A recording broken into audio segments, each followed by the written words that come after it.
and welcome to Win Over Depression. I am your host, Tamara Trotter. This podcast is dedicated to those of us who suffer with the mental illness, but who are trying every single day to understand our disease and to live the best life possible. This podcast is also dedicated to those individuals who are trying to understand this disease so that they can be more supportive to those friends or family who suffer with a mental health condition. Today, we'll be talking about commitment, and I would like for you to take notes if you're able to.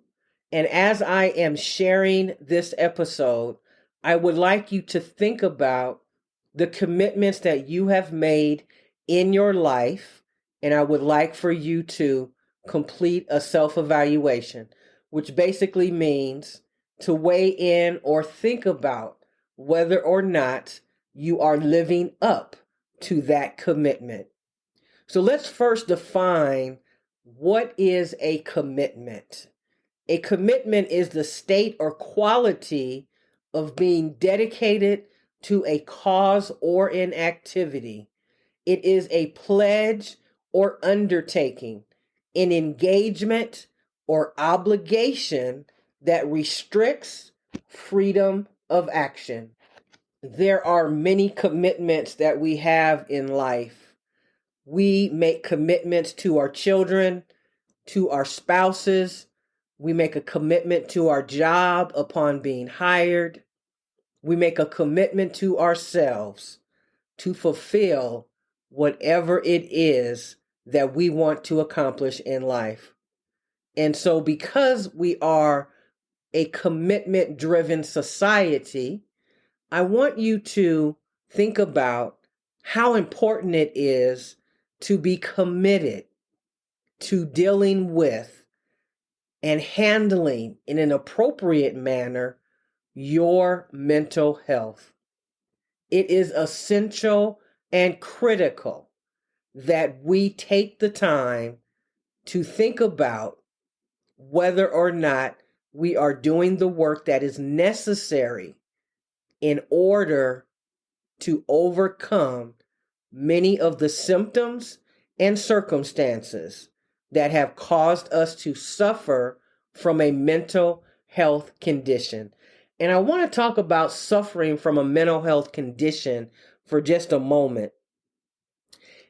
It is true that having a mental health disorder does involve suffering, but the extent to which we suffer is largely up to us, the individual. And so, what is your commitment to handling your mental illness, managing your situation on a daily basis? Are you 50% in and committed?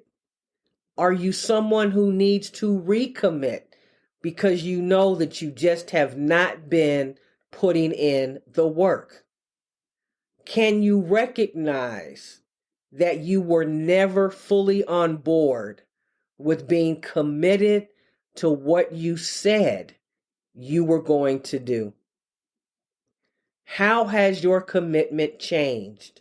And why has it changed? Have people in your life influenced the change? And if so, how can you get back on track? Is your commitment one-sided? Because oftentimes life is about relationships. And if you are in a one-sided relationship, whether it is with a friend, a spouse, and even a coworker, that will affect your ability to stay committed to that situation, person, or thing. So as we continue, I submit to you that having a commitment is a promise to deliver the outcome someone is expecting. Let me repeat that. A commitment, in my opinion, is a promise to deliver the outcome someone is expecting. Now, let's put that in perspective a little bit. When we're talking about commitment to overcoming our mental illness, we have made the commitment to ourselves. And if we expect an outcome that is going to help us to feel better, to be a better parent, a better friend, a better sister or brother, then we have to self-regulate and determine whether or not an adjustment needs to be made. When we make a commitment, there is something that is expected on the other end. And so you know that I am very transparent with my listeners.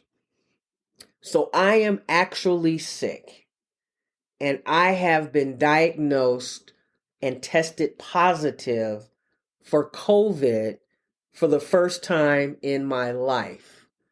And for the last 3 days, I have been in bed. But in January of this year, 2023, I made a personal commitment to this podcast, Win Over Depression. And that commitment was that every Friday that I would drop a new episode. And I have lived up to that commitment the entire year up until now, except for 2 occasions when I had to upload the episode on a Saturday morning because I was having technical difficulty.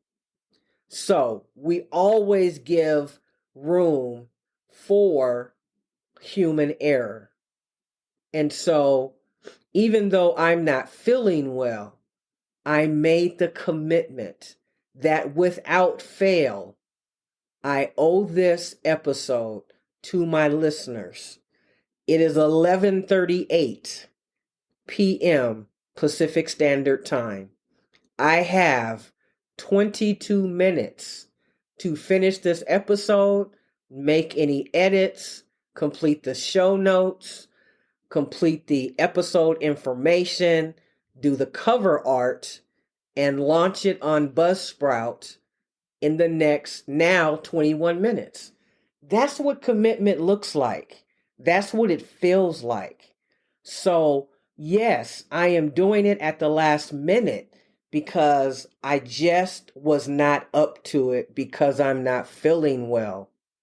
But my friends, oftentimes, most of the time, more than we'd like to admit, when we suffer with the mental illness, we are not always at our best, but there are still people counting on us and expecting us to deliver on a promise that we've made with an expected outcome.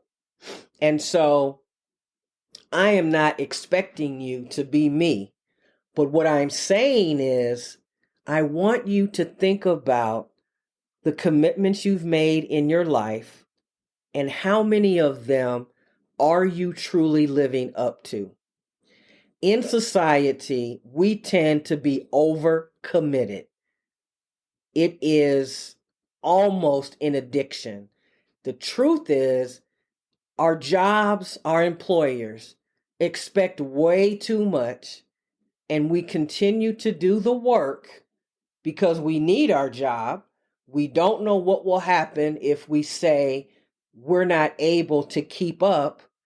And so we continue to allow other people to add more and more to our plate. I am telling you that there is nothing wrong with you speaking up about not being able to deliver on every single promise that you've made. But guess what? That means Before you commit, you need to find out what is expected, what the outcome looks like, and what your specific responsibility is. Because in order for you to maintain a commitment of any type, you have to decide how important it is in your life. So my question is, how important is it to you to improve your mental health? How important is it to you to practice self-care? How important is it to you to finally stand up for yourself and start saying no? Remember this year, I talked about that I would spend more time sharing information about myself. So I am a Gallup certified coach. And what that means is my responsibility and commitment to the people that I coach is to help them to see their potential and the natural strengths and talents that they are equipped with, and how to leverage those talents to get their work done, to feel better, to be less stressed, and to be able to relax and enjoy your life. So, to me, if I cannot be 100% committed to what I say that I'm going to do, then I really don't want to do it. However, there have been many times when I have been over committed. And so that is no one's fault but my own. But I have learned to say no and to take several items off of my plate, mainly desserts. Just kidding.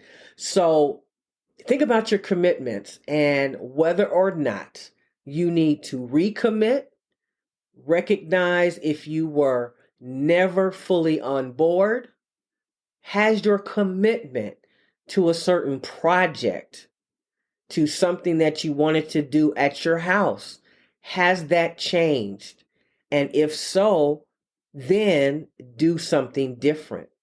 Sometimes we want to stick to what we've committed to because we are afraid to feel as if we have failed. And so that means that there are many projects that are not completed because we have taken on too many. So also, when we talk about commitment, there are a few other things I wanted to share. The first is your personal space in your home has a direct correlation to whether or not your mental health is at bay or you are sinking into an episode of depression. And I know when I am about to experience an episode of depression because the area in my personal space at home looks cluttered.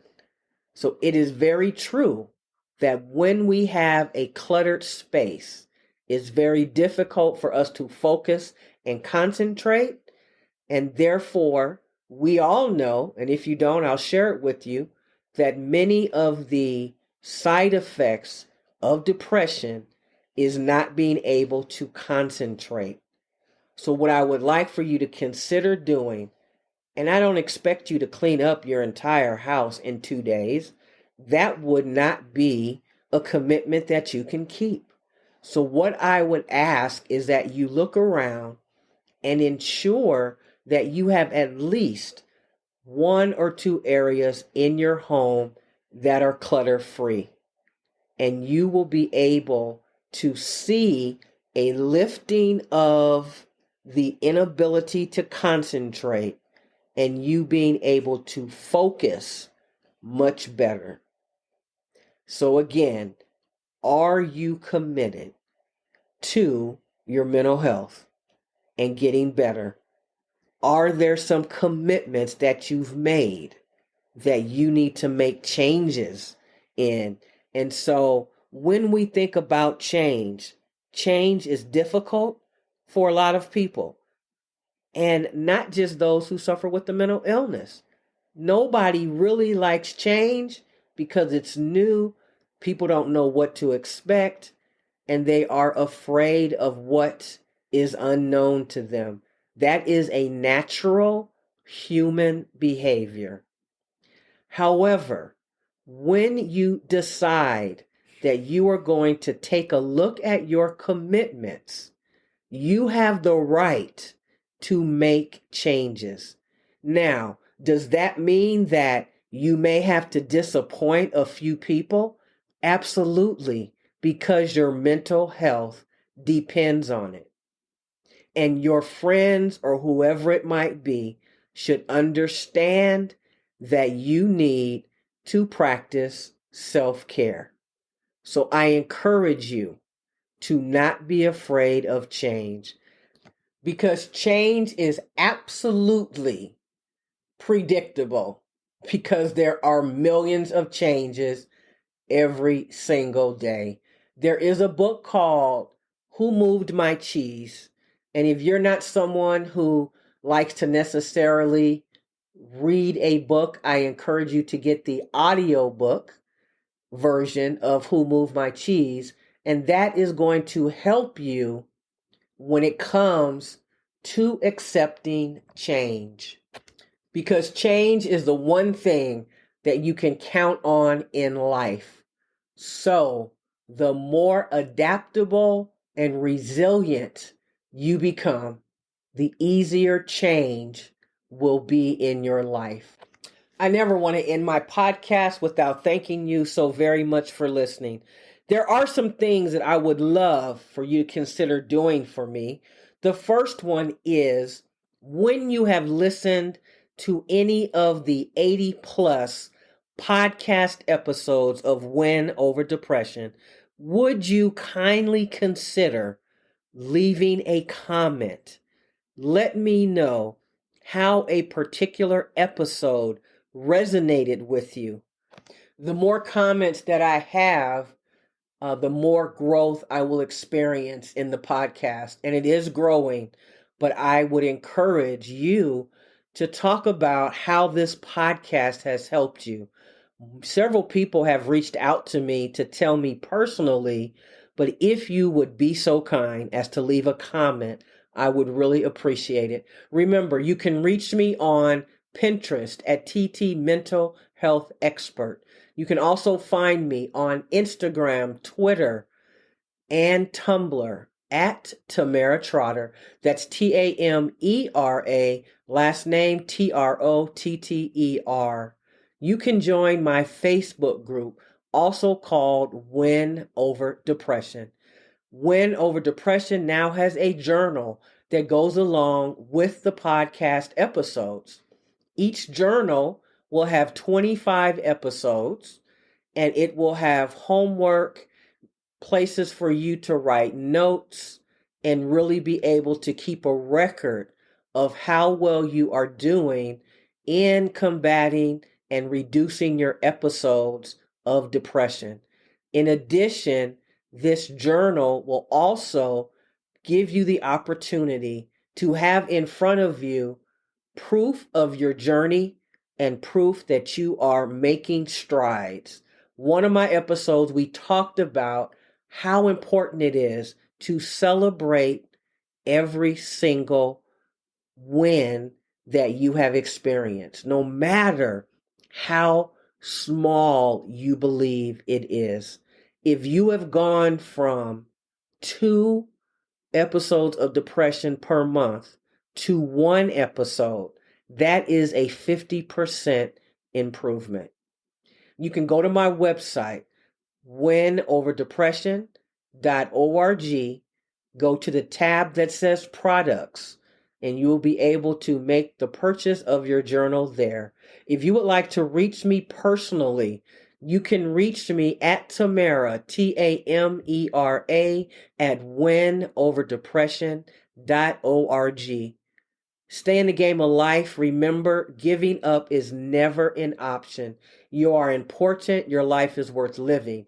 If you are listening to this podcast and it's late at night and you're feeling down, I encourage you to go back and listen to many of my episodes. I have several on why you should not commit suicide, as well as why suicide may come into your mind in the middle of the night. Don't take your life. Please call 911 or call an accountability coach. I would love for you to know how important you are. I care about you, and I will see you next time on Win Over Depression. Take care.